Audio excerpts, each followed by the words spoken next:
자, 충돌 이론이라고 하는 컨셉이 있거든요. 이거 한번 살펴보도록 합시다. 충돌 이론, 이게 뭐냐?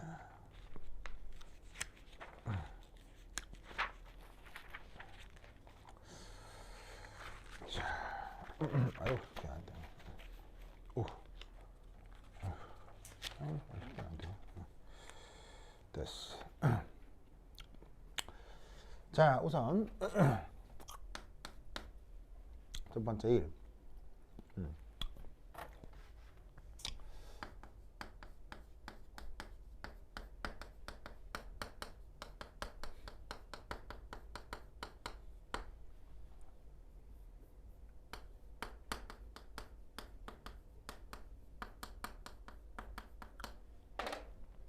자, 기체 분자를 우선은 그냥 뭐 이상기체라고 가정을 합시다. 그럼 이상기체 분자들이 막 서로 이제 충돌을 할 텐데 그 서로 충돌을 하는 그 어떤 경향성, 이걸 한번 살펴보자 이런 말이죠. 그래서 그거를 수식을 이제 어떻게 잡냐면 이렇게 잡아요. 그래서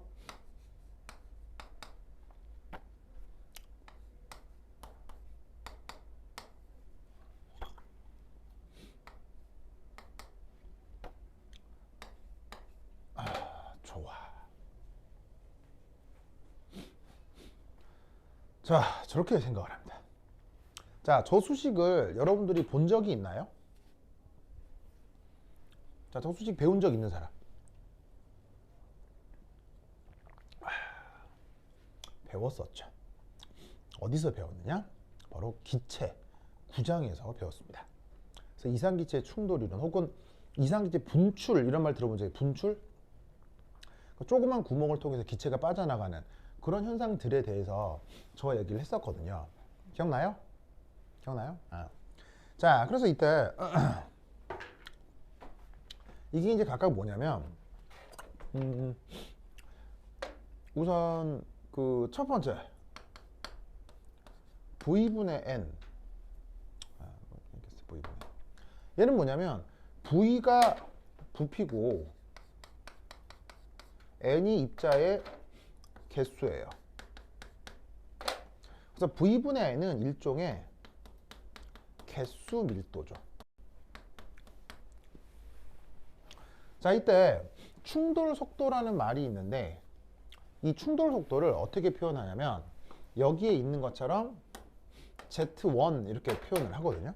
그럼 이제 이것의 이 말의 의미부터 좀 아셔야 되는데 얘는 1초 당 충돌 횟수, 그걸 Z1으로 표현을 하는 거예요. 1초당의 충돌 횟수. 그래서 기체 분자들끼리 막 서로 날아다니다가 자기들끼리 쾅쾅쾅 충돌하게 될 텐데 그 자기들끼리 쾅쾅쾅 충돌을 할 때에 1초당 몇 번 충돌하냐, 아시겠죠? 그 횟수를 보여주는 걸 Z1이라고 하고 그걸 이제 우리말로는 충돌 속도라고 번역하는 거예요. 속도라고 번역이 돼 있어서 막 기체 분자가 어디서 어디까지 뭐 단위 시간당 움직이는 거리를 뜻하나 이렇게 생각하면 안 되고요. 이 번역 자체가 그렇게 보면 조금 좀 이상한 거이긴 하죠. 의미는 뭐다? 1초 동안 기체 분자들끼리 몇 번의 충돌을 하느냐. 그걸 보여주는 걸 Z1이라 하자 이런 말이죠. 그럼 이때 여기서 V분의 N이라고 하는 녀석은 바로 그 부피 안에 입자 개수가 몇 개인지를 보여주는 개수 밀도의 개념이에요. 그러면 우리는 어떤 생각을 할 수 있냐면 당연히 그 안에 뭔가가 빠글빠글 많이 들어있을수록 더 많이 충돌하겠어요? 더 적게 충돌하겠어요? 당연히 바글바글할수록 더 많이 충돌할 수밖에 없잖아요. 무슨 뜻인지 아시겠죠? 그죠? 우주 알겠죠? 알겠죠? 네. 근데 우주 이렇게 표정이 걱정스러워요? 표정이 엄청 걱정스러워. 잠을 못 자서. 그래. 키 커야 되는데, 그죠? 잠을 못 자면 안 되는데, 많이 자야 되는데, 그죠, 우주야? 키 커야 되는데, 그죠? 키 크려면 많이 자야 되는데. 키는 이미 컸다고요? 왜 사람이 그렇게 비관적이에요? 응? 머리야. 독을 수도 있지. 알겠죠? 아니, 하여튼, anyway. 그래서 여기에 있는 부피분의 개수, 이게 이제 개수 밀도인데, 얘가 빠글빠글 많을수록 더 많은 횟수로 충돌할 거다. 아야. 그 다음 두 번째, 여기에 있는 V바. 얘는 뭐냐면, 요겁니다. 8RT over 파이 M. 자, 이걸 우리가 뭐라고 하죠? 바로 그 유명한 뭐라고 하지? 말이 생각이 안 나서 그래. 평균 속도. 평균 속력. 이 말이 생각이 안 나네. 평균 속력 기억하죠? 그 기체 분자 운동론에서 혹은 맥스웰 볼츠만 분포를 통해서 이걸 증명할 수가 있잖아요. 8RT over 파이 M. 뭐 8, 파이 이거는 뭐 상수고요. R은 기체 상수, T는 온도, 그 다음에 대문자 M은 뭐예요? 대문자 M 뭐예요? 어쭈? 대문자 M 뭐예요? 여러분 다 까먹으셨네. 분자량. 아시겠죠? 분자량. 그래서 분자량 등이 있어 주어지면 그 분자의 평균 속력을 이 수식으로부터 구할 수 있다 이런 말이죠. 아시겠죠? 그리고 마지막 여기에 있는 시그마 C. 시그마 C. 얘가 말이죠. 의미상은 일종의 충돌 단면적이라고 생각하시면 돼요.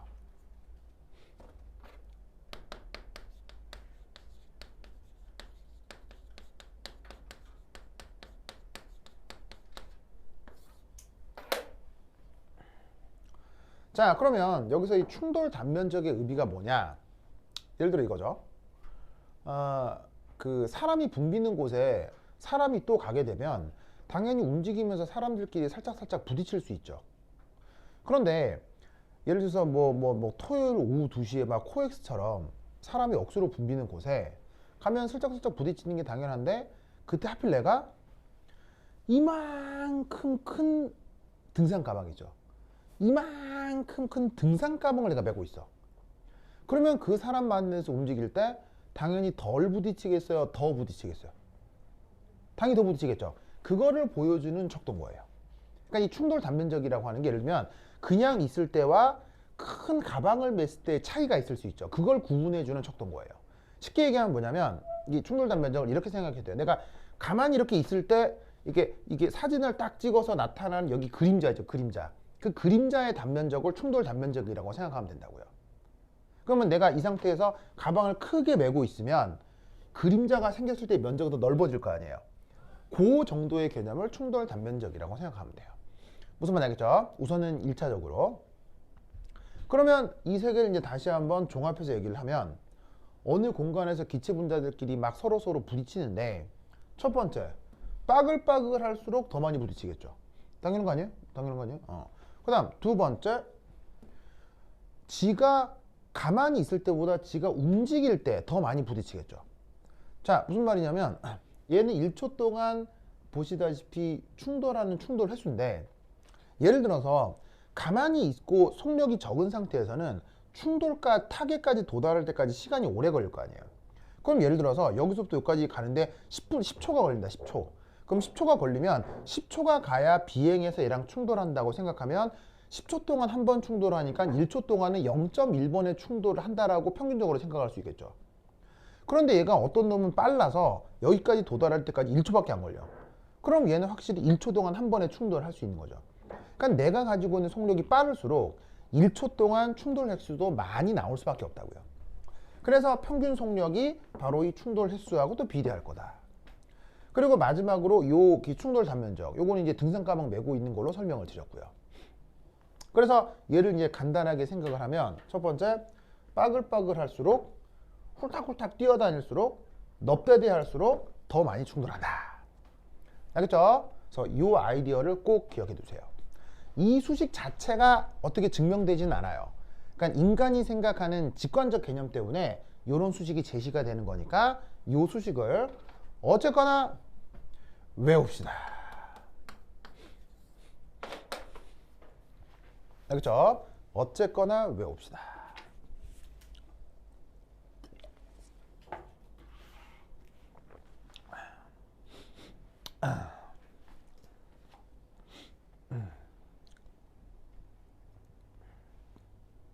됐죠? 됐죠? 자, 이때 여기에 있는 이 루트 2, 얘는 지금 이 주어진 수식에서는 일종의 비례상수다. 이렇게 한번 생각을 해봅시다. 저 비례상수? 저게 무슨 의미지? 뭐 여하튼.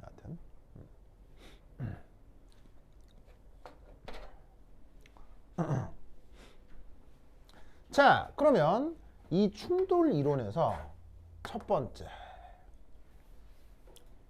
여러분들이 생각할 건 바로 이겁니다. 기체 분자를 지름이 d인 강체 구로 가정하도록 하겠습니다. 자, 재밌게도 이 충돌 이론에서는요, 반지름으로 표현하지 않고 지름으로 표현합니다. 자, 지름을 영어로 다이어미터라고 하잖아요. 그래서 다이어미터의 d를 이렇게 표현한 겁니다. 자, 그리고 책을 읽으면 이 강체구라는 말이 나오는데, 그걸 이제 책에서는 뭐라고 표현하냐면 하드 스피어, 이렇게 이제 책에 표현이 됩니다. 자, 여러분, 강체라는 말의 뜻은 뭐예요? 물리 시간에 쓰는 말이죠. 강체라는 말의 뜻이 뭐죠? 강체. 그럼 이제 그거를 이제 우리말로 강체, 영어로 하드라고 한 건데, 이런 의미가 뭐예요? 바로 외력이나 충돌 등을 통해서도 형태 변형이 안 되는 애들.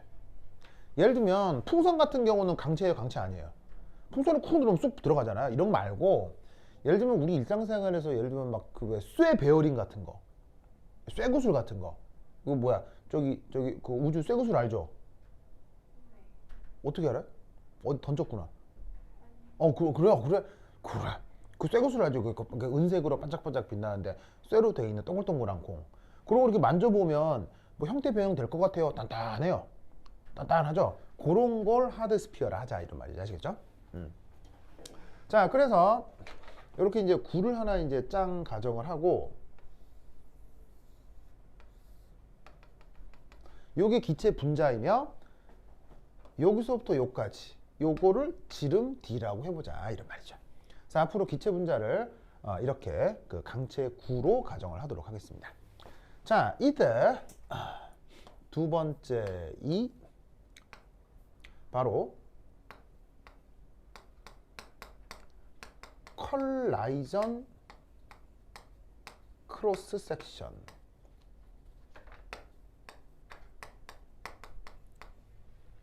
이라고 하는 개념을 하나 만들어냅니다. 컬라이전 크로스 섹션. 자, 얘를 우리말로 뭐 단순 번역을 하면 충돌 단면적 정도가 되겠죠. 뭐 단이 크로스고 면적이 섹션 이렇게 이제 표현을 하면 되겠네요. 충돌 단면적. 이 충돌 단면적 이게 바로 앞서 얘기했던 이 값을 얘기하는 거예요. 자, 이 충돌 횟수에 이 시그마 C라고 하는 요소가 들어간다고 했죠. 이 시그마 C라고 하는 요소의 원래 정식 이름이 컬라이전 크로스 섹션이에요. 그래서 여기에 컬라이전에 요 C죠. C. 이걸 따서 여기다가 아래 첨자라고 써준 거예요. 알겠죠? 자, 정의는 뭐냐? 바로 파이 D 제곱. 알겠죠?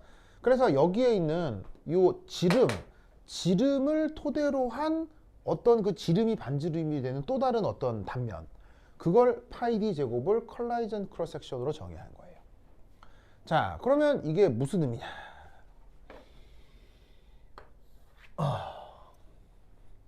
이겁니다. 자,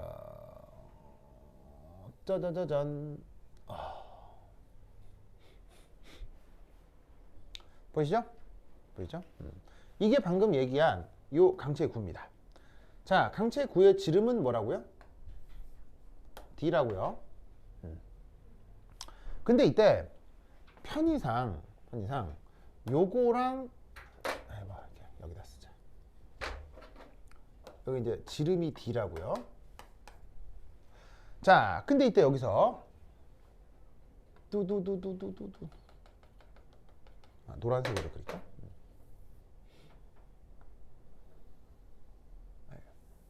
잘 안 그려져. 짜잔. 자, 이때 여기서부터 요까지 요게 반지름이 D인 가상적인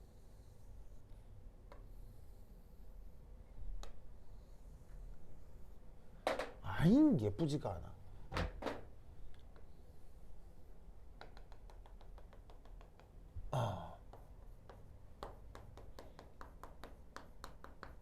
실린더. 이걸 한번 가정해 보도록 하겠습니다. 그래서 강체구에 지름이 D라고 했죠? 그럼 그 D에 대해서 그게 반지름이 되는 어떤 가상적인 단면의 원기둥. 알겠죠? 원기둥. 이걸 한번 생각해 보도록 하겠어요.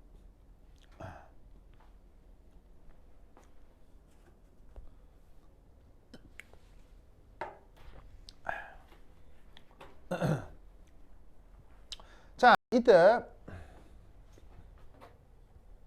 얘가 어쨌거나 이 궤적으로다가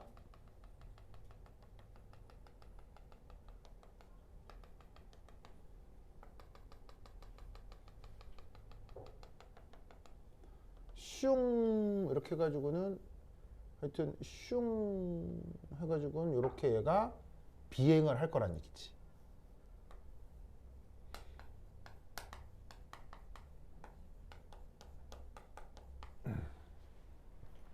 아시겠죠? 그때의 이 녀석의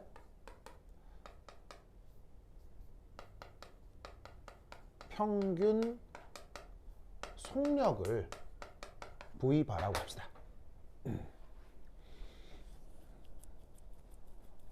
알겠죠? 평균 속력을 V바라고 합시다. 이때 비행 예정에 걸린 시간은 델타 T라고 하죠. 저기까지 오는데 델타 T 시간 동안 슝 비행했다고 치자 이런 말이에요.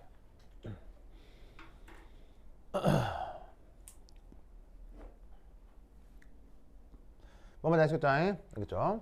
자, 그럼 이때 여기에서 1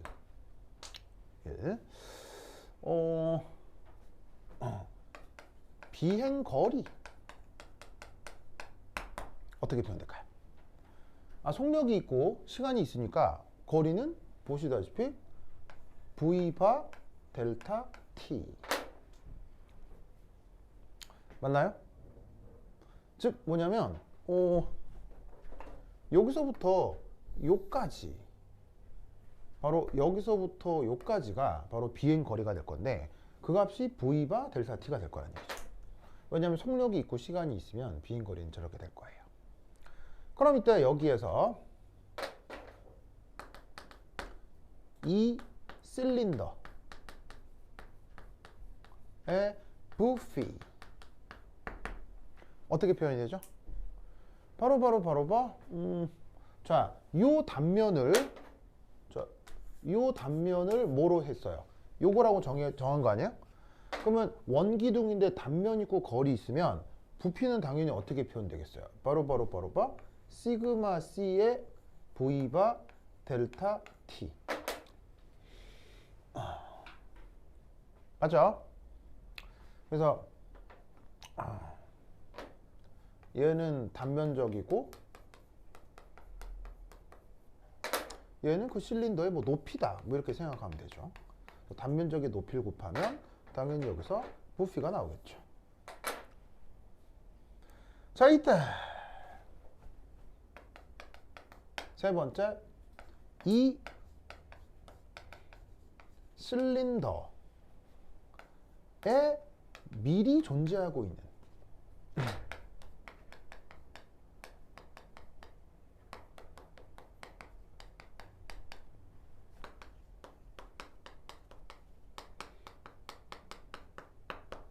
이걸 어떻게 표현할 거냐. 자, 어쨌거나 저 실린더 부피는 어떤 수식으로 표현이 돼요? 요거로 표현이 되죠?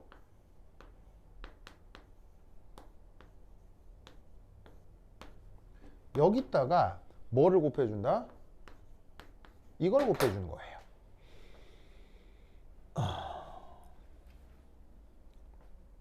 자, 앞서 뭐라고 했었냐면 저 주어져 있는 항 중에서 이게 뭐라고 했어요? 바로 일종의 개수 밀도라고 했죠. 그리고 요만큼이 뭐예요? 저 가상적 실린더의 부피잖아요.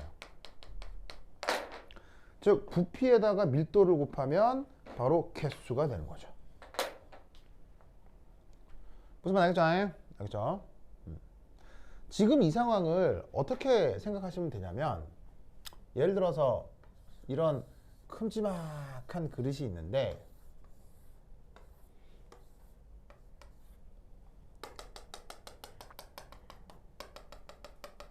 이 녀석 전체 부피가 V인 거야. 여긴 이 V. 그리고 여기에 기체 분자들이 이렇게 있는 거지. 이제 기체 분자가 있는 거지. 근데 이 기체 분자가 바로 N개 있는 거야. 무슨 말 알겠어요? 그럼 이 기체 분자가 좀 너무 크게 그렸나? 조그맣게 그리면 얘가 어딘가로 이렇게 비행할 거 아니에요? 비행할 거 아니야. 그 비행하는 골목에 가상적으로 이 실린더를 이렇게 가정을 하고 있는 거라고. 무슨 말 알겠어요? 이런 식의 가상적인 실린더가 이 그릇 안에 여러 개가 있는 거지. 이렇게 여러 개가 있는 거지. 이렇게. 그러니까 어떤 기체 분자가 또 이렇게 비행하고 또 어떤 기체 분자가 이렇게 비행하고 있는, 알겠죠? 그런 상황을 요것만 딱 떼가지고 이렇게 그려본 거라 이런 말이에요. 무슨 말 알겠죠? 그러니까 이 가상적 실린더가 있건 말건 이 안에 이 기체들의 전체 밀도는 항상 V분의 N으로 표현이 될 거다 이런 말이에요.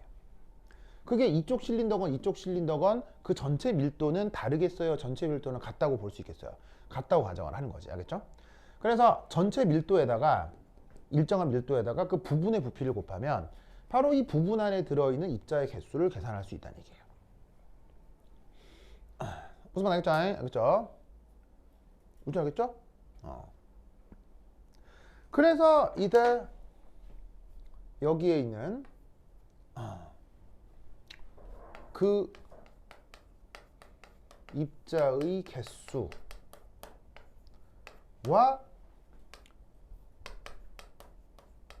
충돌 횟수가 비례한다. 라고 가정을 하는 거죠.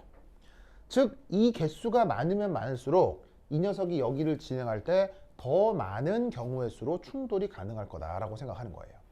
그러니까 조금 더 이제 쉽게 얘기를 하면 기체 분자가 얘만 있는 것이 아니라 이 공간에 다른 애들도 있을 수 있잖아요. 그럼 그 다른 애들이 만약에 요렇게 가상적 실린더 바깥에 무게중심이 요렇게 존재하는 경우라면, 여기 점이 지금 무게중심이에요. 그러면 이때 얘가 이렇게 진행할 때 얘하고 얘, 바로 무게중심이 여기에 있는 노란색 실린더 바깥쪽으로 빠져나와 있으면 얘하고 얘는 충돌해요, 충돌하지 못해요? 무게중심이 노란색 실린더 바깥쪽으로 빠져나와 있으면 얘하고 충돌을 할 수가 없죠. 맞나요? 그런데 그게 아니라 무게중심이 조금이라도 이 안으로 들어오게 되면, 얘는 얘가 진행을 했을 때 무게중심이 안으로 들어오게 되면 얘하고 얘는 충돌하게 돼 있어요, 충돌 못해요? 무조건 충돌해야죠. 알겠죠? 그러니까 또 다른 기체 분자들의 무게중심이 저 노란색 실린더 안쪽으로 들어올 경우는 충돌이 반드시 이루어진다고 생각을 하는 거예요. 알겠죠? 그래서 이제 여기에 있는 요 실린더 안으로 들어오는 요런 입자의 총 개수를 이렇게 표현할 수 있다 이런 말이죠. 그리고 그 개수가 많을수록 1초당 충돌 횟수가 많겠구나.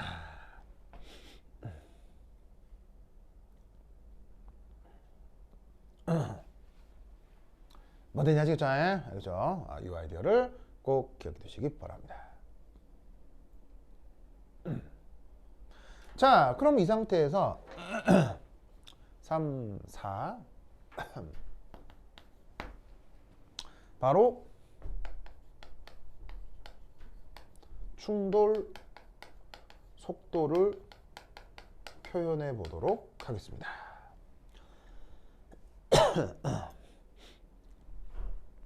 자, 충돌 속도를 Z1이라고 표현을 하고요.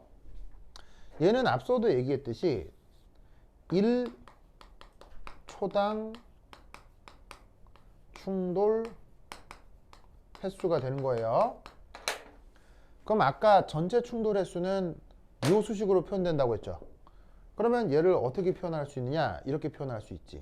시그마 C에 V바 델타 T에 V분의 N 한 다음에 그걸 다시 시간으로 나누어 주면 그게 바로 1초당 충돌 횟수가 되는 거죠. 델타 T라는 시간 동안 이만큼 충돌할 거 아니에요. 근데 그걸 다시 시간으로 나눠주면 그게 바로 1초당 충돌 횟수가 되겠죠. 뭔 말인지 아시겠죠? 알겠죠? 그래서 이때 여기에 있는 요 값이 바로 Z1이 되는 거예요. 그래서 조금 더 정리를 하면 델타 T 나가리가 되고 시그마 C의 V바 V분의 N. 아시겠죠?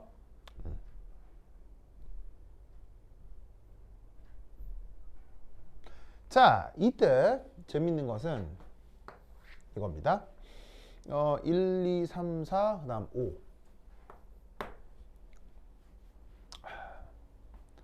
자, 이러한 분석의 가정. 자, 이렇게 분석을 하는 어떤 그 과정에 가정이 하나가 있는데 그게 바로 뭐냐? 이겁니다. 비행하는 그 분자만 움직이고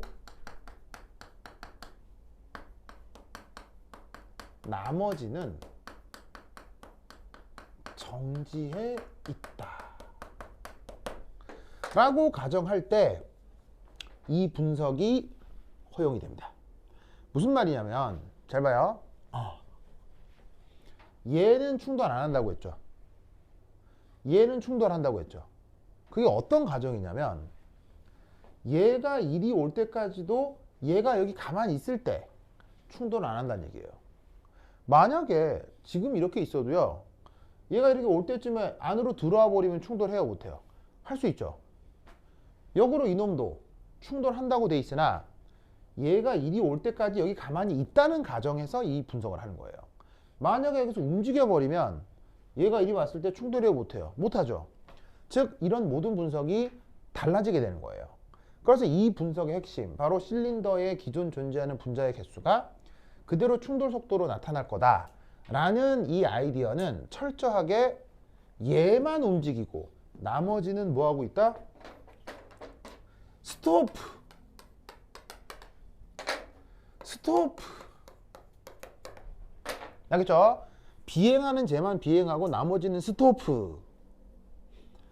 뭔 말인지 아시겠죠? 알겠죠? 그래야 저 가정이 말이 맞다. 그렇다면 여러분들은 물리학 시간에 배운 게 있어요. 뭐? 실제로는, 자, 그럼 여기서 다시 하나? 자, 하지만 여러분, 실제로는, 진짜 실제로는 기체 분자들이 얘만 움직이고 나머지는 정지해 있나요? 실제로는? 실제로는 어떻게 되죠? 실제로는? 모든 기체 분자들이 실제로는 동시에 다 움직이잖아요.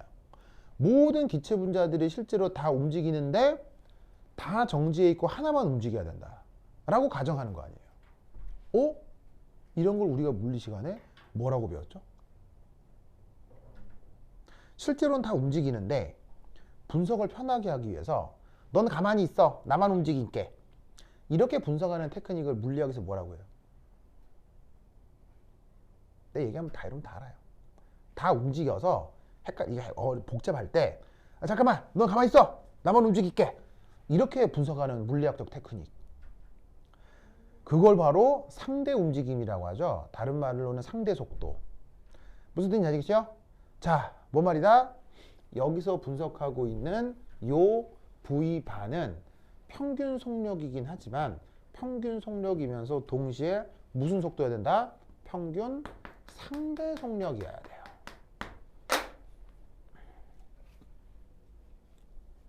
무슨 말 알겠죠? 그래서 비행하는 분자의 상대 속력을 생각해 주어야 합니다.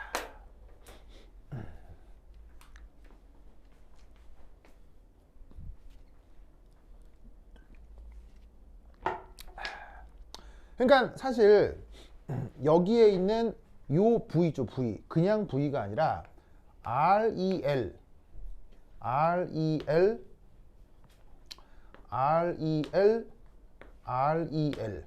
상대 속력인 거예요. 무슨 말인지 알겠어요? 자, 상대를 영어로 이제 뭐라고 해요? relative라고 하잖아요. relative. 철자 맞나 이거? relative? 이렇게 쓰는 거죠. 그러니까 어떻게 되냐면, 맞죠? 맞아? A. relative. 이거. 그래. 그래서 지금 여기에 있는 상대 속력을 어떻게? V, 보통 우리가 REL 이렇게 표현하잖아. 무슨 말 알겠죠? 그래서 여기 속력은 그냥 속력이 아니라 상대 속력이다. 자, 그러면 여러분 상대 속력을 알려면 입자들 사이에 뭘 표현을 해줘야 돼요? 바로 환산 질량을 알아야 되죠. 바로 그 뭐냐면은 reduced mass. 그럼 이 경우 reduced mass는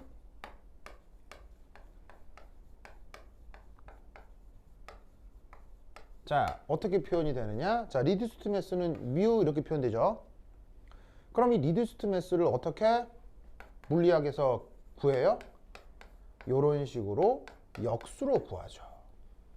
이걸 역수로 구해 나가는 거는 뭐 이렇게 나중에 물리 시간에 아마 배웠을 수도 있어요. 예를 들면 여러분 물리 시간에 배운 원리로 저기 역수로 이제 표현을 할 수가 있는 거죠.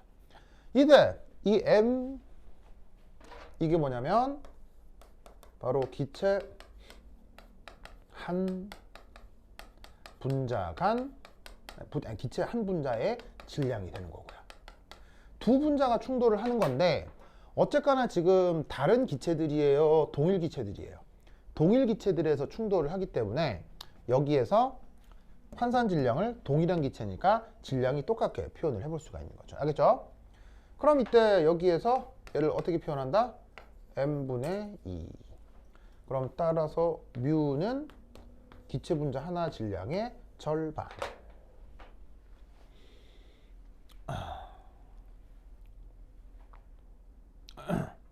아시겠죠? 자, 그럼 이제 얘를 마지막으로 정리를 좀 해보겠습니다. 여기 줄게요. 여기 줄게요. 자, 그럼 이 콜라이전 크로스 섹션 시그마 C 요거에 대해서 자, 그러면 4, 5, 6, 7 바로 평균 상대 속력을 한번 표현해 볼게요. 자, 어떻게 해주시면 되냐면, 자, 평균 속력은 평균 속력인데 상대 속력의 평균이에요. 그럼 얘는 어떻게 표현할 수 있냐면 바로 이렇게 8 RT over 파이 뮤 이렇게 표현할 수가 있죠. 자, 이건 어디서 영감을 받으면 되냐면 바로 요 수식에서. 원래 평균 속력은 8RT 파이 M이죠. 근데 여기에 이 질량 자리에 뭘 넣어? 이게 잘못했네. 여기에 뭘 넣냐면 바로 KBT 이렇게 바꿔야 되죠. 이렇게. 자, 여기서 KB라고 하는 녀석이 누구예요? 바로 그 유명한 볼츠만 상수죠.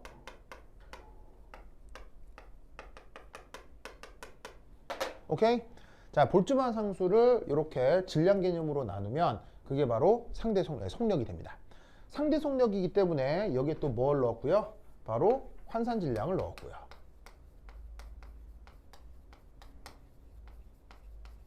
자, 그럼 이 환산 질량 자리에다가 이걸 넣어볼까요? 8 KBT 한 다음에 파이 곱하기 2분의 M 됐어요? 그러면 얘를 다시 어떻게 표현할 수 있냐면 루트 2 곱하기 8 KBT 파이 M 이렇게 표현할 수 있죠. 이때 편의상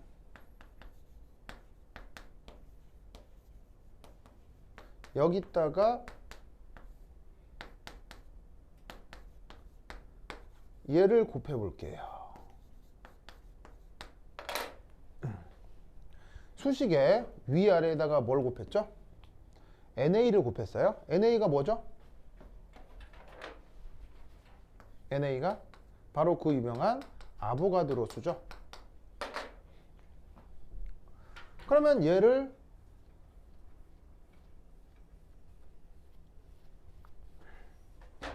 다시 어떻게 바꿀 수 있느냐? 루트 2 곱하기 볼츠만 상수에다가 아보가드로수 곱하면 바로 뭐예요?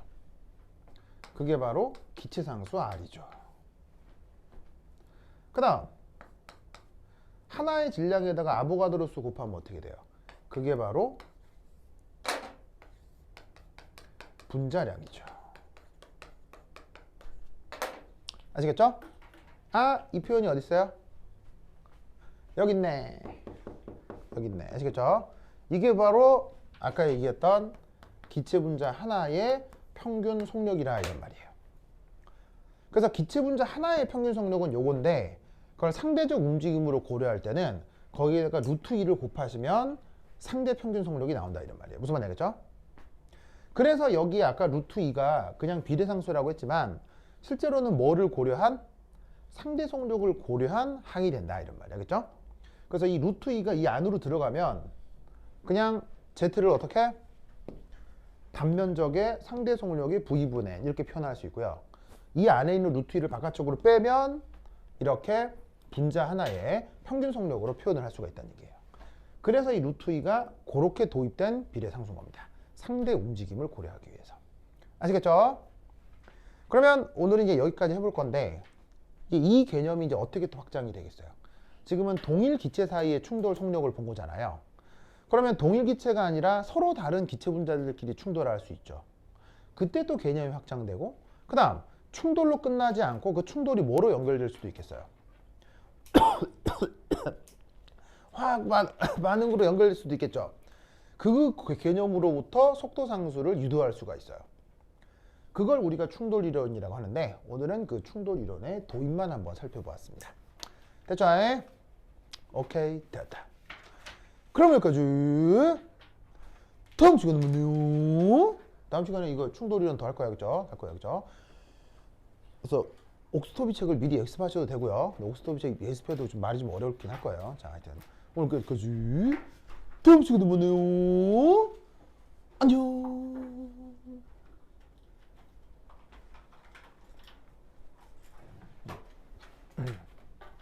우주 안 졸렸어요?